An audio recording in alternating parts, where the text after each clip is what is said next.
Devastating effects of this weekend's weather can still be felt. On Saturday was severely flooded, forcing residents to evacuate. The only way in and out was by boat.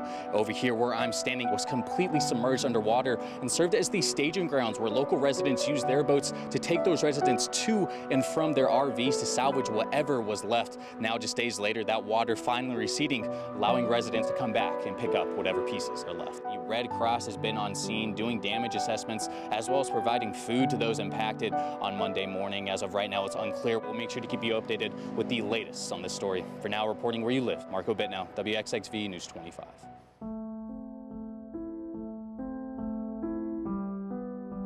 The floods in Moss Point do get very dangerous sometimes.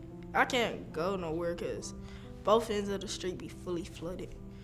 Like, we had just got home from school and it started flooding. And my granny, she was stuck in the road, like her truck was like almost underwater. And we had to swim to go get her, stuff like that. That's why I don't like flooding.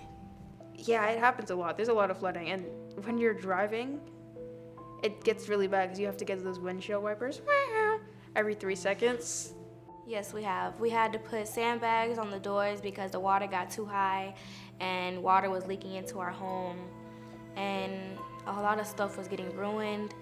We usually try to get rid of stuff in our fridge because if the power goes out, then there's just gonna be rotten stuff in our fridge.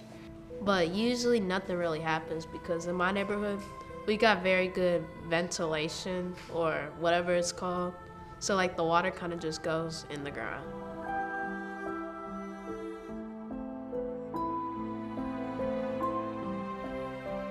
I think if I were to make a movie, I would want to take charge of all of it, so nothing like isn't how I want it to, but I think that's literally usually how it works. I like the audio because I can hear the whole conversation, I can just hear them better. When doing a film, I like to do the acting because I think it's cool to kind of like be able to be somebody else besides yourself.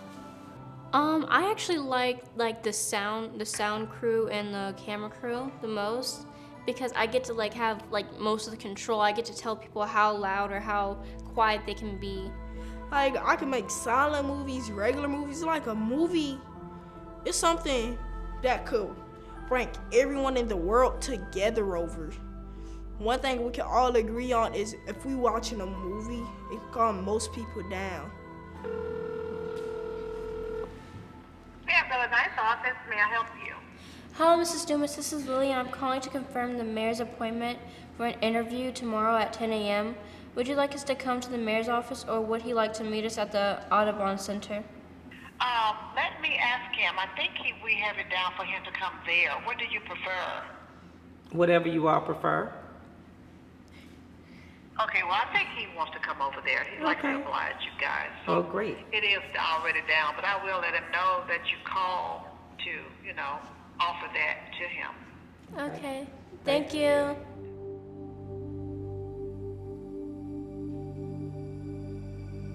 My name is Billy Knight.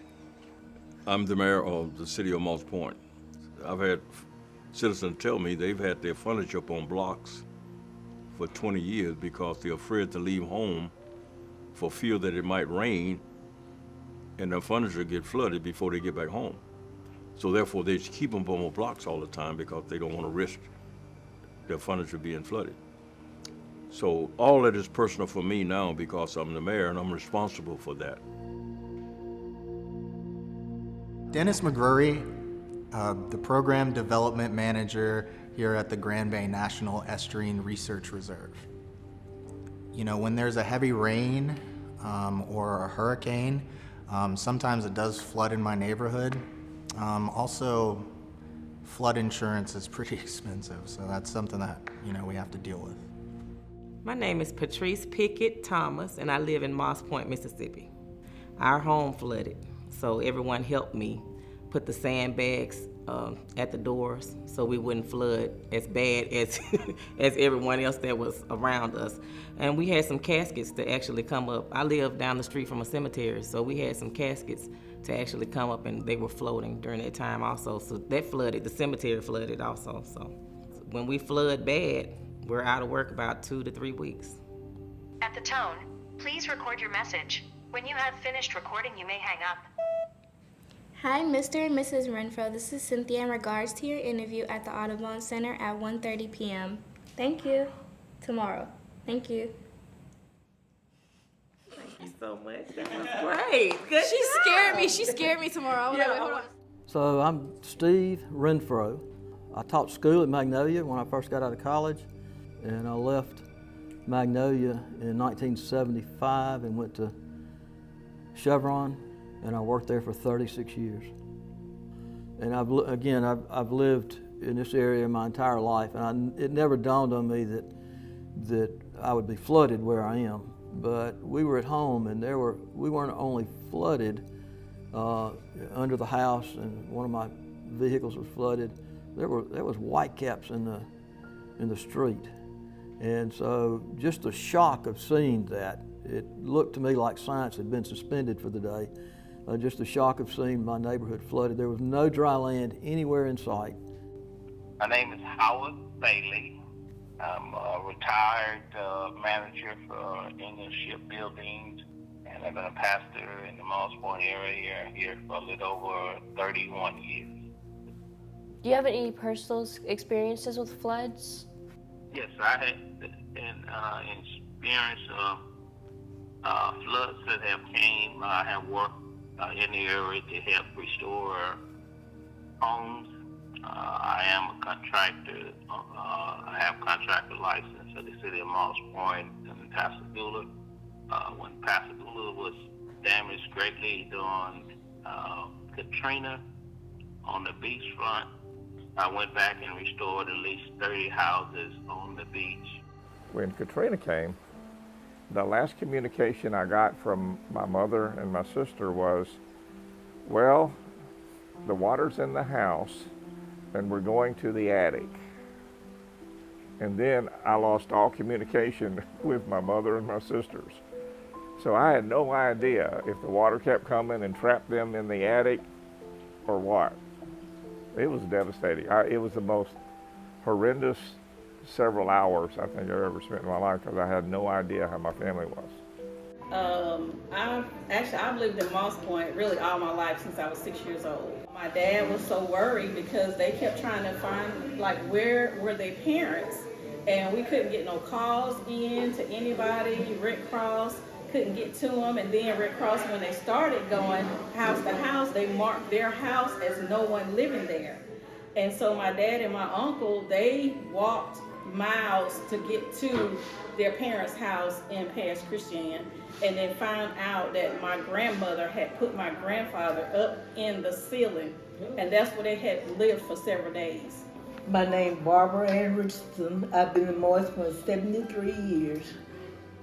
Every time it rains, I word the Lord. I pray hard that it don't rain for long, because it always come in my house, and I always have to mop and sweep it and vacuum the water out.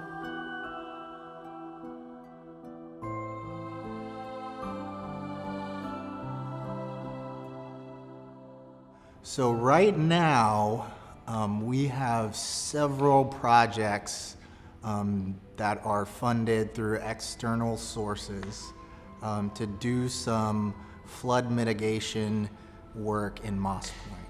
So one of those are a project at Creole Elementary, and what that is it's going to be a 170-foot bioswale in front of the school, and then some work in the parking lot, some rain gardens and things, to take some of the flooding pressure off of that road and off of the existing stormwater infrastructure in front of that school, and then hold that water and slowly release it back into the groundwater. Well, right now we're really working with the infrastructure. That is to make sure that the pipes are in the ground that is the right size and is draining in the right direction. Then working with the Estuary Society, we're working with them, and where they're going to be building what we call, in my language, holding ponds, where you would build this pond that would look like a park, so it'll be very attractive to people. But water in that area of what we're concerned about, in the Rose Drive area, will flow into this pond and will hold the water until the other water recedes, and then it will recede itself.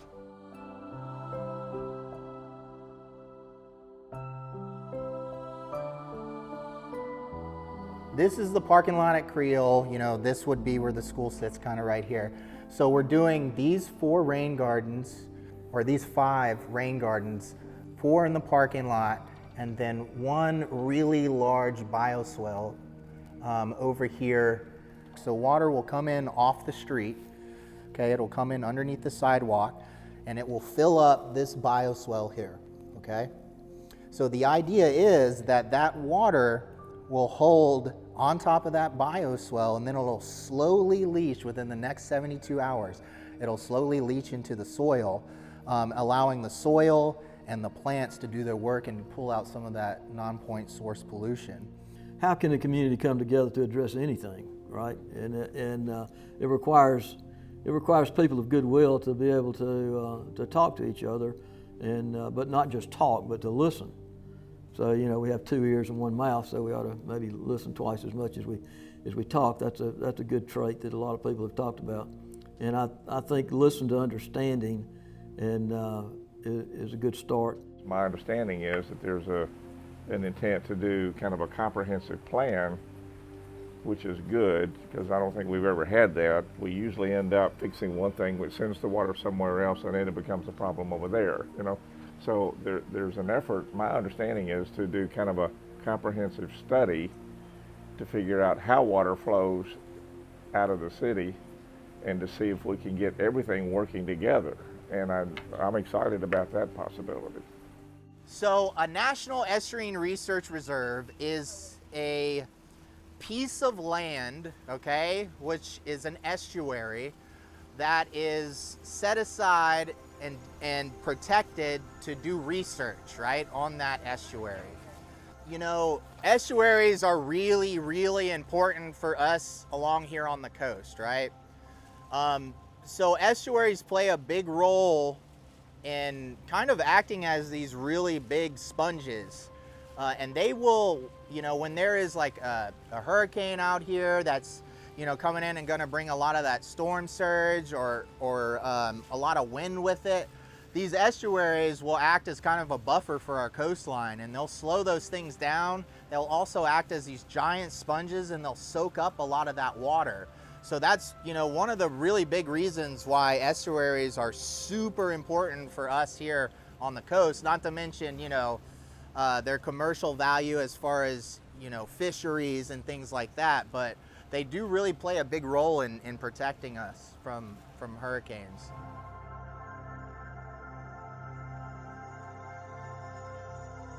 My favorite thing about Moss Point is the sports and the food, definitely. Like the seafood and stuff. I like the parades and all the events that they do. I mostly like the food, because the food is so good. Parades in general, and also a whole bunch of big events where there's a lot of people, there's a lot of fun, and everybody just enjoys themselves. It's good. People definitely come and show out when the parades come. The best thing to do in Moss Point is definitely go to the events like at the riverfront. Like at Christmas time, we'll have something called the Boats on the River, and they'll be dressed up for Christmas. I like Moss Point because of the schools is fun and the people here are nice. Well, it's people. You know, Moss Point is, the history of Moss Point has been that Moss Point have been a lumber city. You know, Moss Point used to, you know, cut down trees and ship lumber all over the world. And it also was a foundry that is used to make bottles of all kinds. I've lived in Moss Point all my life. I've moved away, but I came back. Yeah, I love Moss Point. It's a beautiful place. The river is really nice. I was born and raised here, so I love Moss Point. It means a very lot to me. I'm deeply rooted in this community. I went to school here, graduated from Moss Point High. You know, they always want to know where you're from. And I said, well, I'm from a little piece of paradise on the Mississippi Gulf Coast called Moss Point, Mississippi. If you ever get a chance, you need to go there. You know, I grew up here. I like it here. I think it's worth investing my life here. It's not a casual decision for me at all. I think that once you decide to run from danger, then you never quit running. If you go to California, there's earthquakes. If you go to other parts of the country, there's wildfire. There are tornadoes. So my take on it is just decide where you're going to live and don't live in fear, and make the place you live better.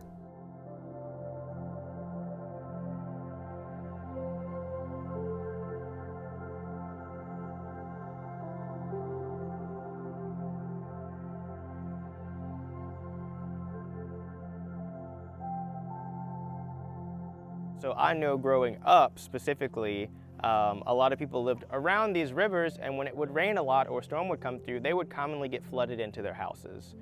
So it was not an uncommon occurrence for people to go to school, your teacher to call roll and say, hey, have you seen Jeff? And you go, oh, Jeff was flooded in today. He'll come in tomorrow when the water resides.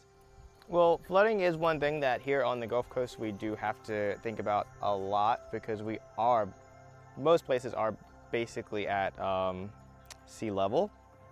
There's not a whole lot of barriers to stop water, especially when it comes to storm surges and hurricanes. So all of these grasses are actually a part of a living shoreline, and this is a very biodiverse living shoreline. You might hear that and might be thinking, what is a living shoreline? It's kind of exactly what it sounds like. It's a shore that actually has living biomass, whether it's plants and animals that help with erosion. All of these types of natural grasses that we have actually help hold in all of the land, hold in the soil so it doesn't wash away. In the past, the way that they would deal with this was just placing a bulkhead up. A bulkhead is basically just a wall to try to block the water. And as we know now, that actually wasn't as effective in most areas as a living shoreline, because nature has had millions of years to figure out how to handle itself. I feel like we're learning more and more the older we get that instead of fighting nature, we need to work with nature, and we could learn a lot from nature. What affects me the most, or what worries me the most about hurricanes or floods, is if I'm going to actually survive it or not. I think flooding, it affects the environment very badly. Like, small islands be sinking. Imagine like all the small animals that will pass away from flooding. Well, the thing that I like about the floods is that I don't have to water my plants when I get home. It can be really bad when it gets high, like can come to the house and damage your furniture.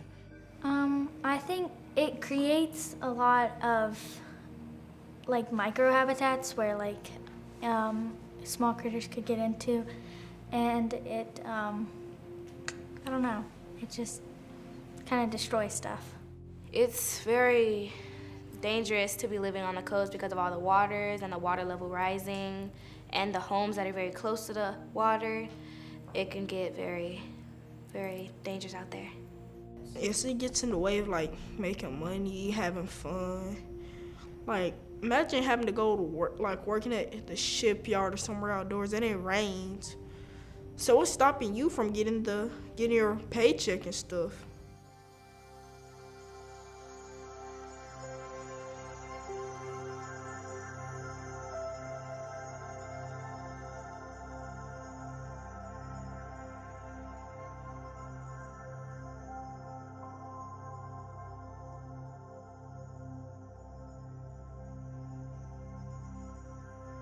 You guys have probably all seen ditches in Moss Point. Well, those ditches, they can become clogged really, really easily. So I think education is a really important part of sort of preventing flooding in Moss Point. As far as, don't throw your grass clippings in the ditch in front of your house, because that will clog up that drain eventually. And if you clog up that drain, then you're going to get water backing up somewhere. So I think education is a really, really important piece to solving, the flood riddle in Moss Point. We're doing infrastructure to make sure that our ditches are draining properly, that we have the right pipe in the ground. The pipes are old and they're corroding, so we're replacing a lot of pipes. And then once we replace the pipes, we're dredging out the ditches to make sure that the water will flow once you make that correction. But you know, you take one area at a time and you take care of the problem, and over time, hopefully we're gonna make a difference. So sad. I have a friend who actually lost her leg from flood waters. She got a bacterial infection, and she actually had to get her leg amputated. What each individual can do is clean those drains in front of their homes. They can make sure the debris is clear from debris. I'm here in Moss Point. I'm here to stay in Moss Point. I love Moss Point. A lot of people, when floods and hurricanes come, you don't have power, and most people don't have generators to do the home, and they are left in the dark for weeks. And I think if some kind of way we can help our community about getting generators. We live in an area that's prone to flood. So if you're smart, you're going to study it a little bit. You know what I mean? Otherwise, you're going to be a victim over and over again, right? It seems simple. It's just water, right? But getting it where it needs to go instead of where it wants to go sometimes is pretty complex. So we have to have a lot of technical help, you know, from people who really understand. Thinking broader is very important. Understanding that you're not the center of the universe, but truth is there's a lot going on around us that we all need to know about. And so I hope that y'all have seen this as an important area of discovery and that will change your life, right? I mean, you may not be an environmental scientist, but you might appreciate one, and your child one day might be one. So who knows? But the more you learn, the better off we all are. So thank y'all for doing this. I've seen it at its worst, and now I'm so grateful to see it getting better. I can be here to witness it getting better. So it used to be really bad, but now it's not as bad as it was. So I'm grateful for that. I'm really proud of this community, and I'm proud of the heart and soul of the people that make this community. They're just good people. They're generous people. Well, that's been my motto all of my life, is that whatever I do, I'll assess where we are when I come in, and I'll do everything I can to make sure it's better than it was when I came. Because it's not about me, it's about our future. It's about you all, that I'm trying to leave a better Moss Point.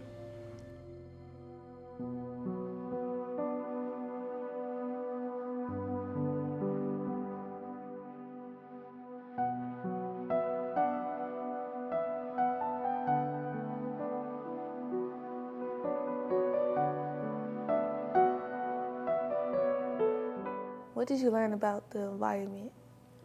How estuaries can help with hurricanes. Things people can do to help prevent floodings, like cleaning out your ditches and putting sandbags in front of your doors. Something that can stop the floods from happening is cleaning our ditches and not throwing trash into our ditches and, just cleaning. What do you hope about the future in Moss Point? I hope it gets better, like we have more businesses and not a lot of floods, and to build a little bit higher to reduce that. I didn't know that I liked filming until this, and now that I came here, I realized how much I enjoy it. What department in film most interests you? The department that most interests me is probably camera. What department in filmmaking did you like? My favorite department is slate and lights. Is there anything that you learned about making movies that you didn't expect? Yeah, I didn't know that the sound, I really thought that the sound came from the camera, not like a soundboard, and that the lightning, I didn't know that you could do that. What was your favorite equipment to work with? My favorite equipment to work with was the editing, because once I got the hang of editing, I was able to do it very quickly, and I realized that it's not as hard as most people think, and it actually turns out very good in the end.